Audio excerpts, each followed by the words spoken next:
సడన్‌గా ఇంట్లో ఎవరైనా అపస్మారక స్థితిలో గానియండి, లేకపోతే బాగా నిద్రావస్థలో గాని ఉన్నారనుకోండి, దీనికి చాలా కారణాలుండొచ్చు.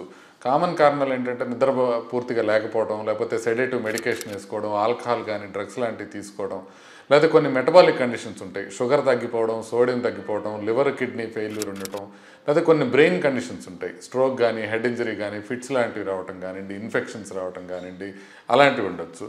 అవి కాకపోతే ఆక్సిజన్ అందకపోవటం వల్ల కూడా ఉండొచ్చు. Heart, lung, thyroid, hormonal imbalances ఇలాంటి వాటి కూడా ఉండొచ్చు. సో అన్ఎక్స్‌ప్లెయిన్డ్‌గా ఎవరైనా బాగా డ్రౌజీగా ఉంటే దాన్ని ఎప్పుడు కూడా ఎమర్జెన్సీ కిందే భావించాలి. ఇలా ఉన్నప్పుడు మనం ఏమేం చేయాలి, ఏమేమి చేయకూడదు అనే విషయాలు ఒకసారి చూద్దాం. ఫస్ట్ థింగ్ ఏంటంటే బ్రీతింగ్, పల్స్, రెస్పాన్స్ చూడాలి. జస్ట్ కొంచెం షేక్ చేసి పల్స్ సరిగ్గా ఉందా, లేకపోతే బ్రీతింగ్ సరిగ్గా తీసుకుంటున్నారా లేదా అని చూడాలి. ఒకవేళ అపస్మారక స్థితిలో ఉండి పల్స్, బ్రీతింగ్ లేకపోతే ఇమ్మీడియట్గా మనం సిపిఆర్ స్టార్ట్ చేయాల్సిన అవసరం ఉంటుంది.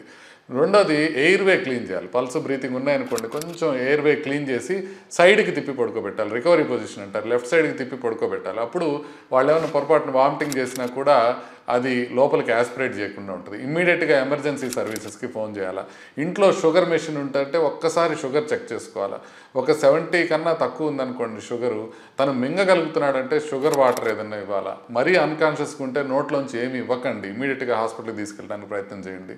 వెంటిలేషన్ సరిగ్గా ఉందా లేదా చూడాలి. మొత్తం గాలి బాగా ఆడుతుందా లేదా, మెడిసిన్స్ అన్నీ ఏమేమి తీసుకుంటున్నారనేది క్లియర్గా డాక్టర్స్కి చెప్పడానికి హాస్పిటల్కి తీసుకెళ్ళాలా. ఏమేమి స్ట్రిప్స్ వేసుకుంటున్నారు, ఎన్నెన్ని రికార్డ్స్ ఉన్నాయి అన్నీ తీసుకోవాలా.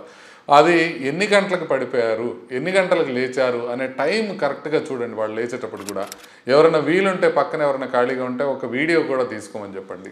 ఫిట్స్ లాగా ఏమన్నా వస్తుందా, చేతులు కాళ్ళు కొట్టుకుంటున్నాయా, యూరిన్ కనుక బట్టల్లో పోయిందా, నాలుక ఏమన్నా కొరుక్కుంటున్నారా, ఇలాంటి విషయాలు కూడా చూడండి. అంబులెన్స్లో తీసుకెళ్ళండి. కామ్గా ఉండండి. టెన్షన్ పడి హడావడి చేయకండి.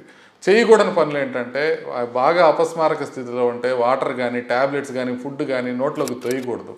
లేపి కూర్చోబెట్టకూడదు మనిషిని. అపస్మారక స్థితిలో ఉన్న మనిషిని పడుకోబెట్టాలి, సైడ్కి పడుకోబెట్టాలి, అంతేగాని లేపేసేయకూడదు. అదేదో నిద్ర వల్ల కానీ, ఆల్కహాల్ వల్ల కానీ అనుకోకండి. ముందు జాగ్రత్తగా హాస్పిటల్కి తీసుకెళ్ళడానికి ప్రయత్నం చేయండి. హెల్ప్ తీసుకోండి. ఆల్కహాల్ కానివ్వండి, కాఫీ కానివ్వండి, స్టిమ్యులెంట్స్ కానివ్వండి, అలాంటివి పోయొద్దు. అందరూ కలిసి గుమిగూడి ఆక్సిజన్ లేకుండా చేయొద్దు. ఈ జాగ్రత్తలు తీసుకుంటే మనం స్లోగా ఆయన్ని బయటకు తీసుకొచ్చే అవకాశం ఉంటుంది. హాస్పిటల్కి తీసుకెళ్ళి ట్రీట్మెంట్ ఇమీడియట్గా చేయించండి.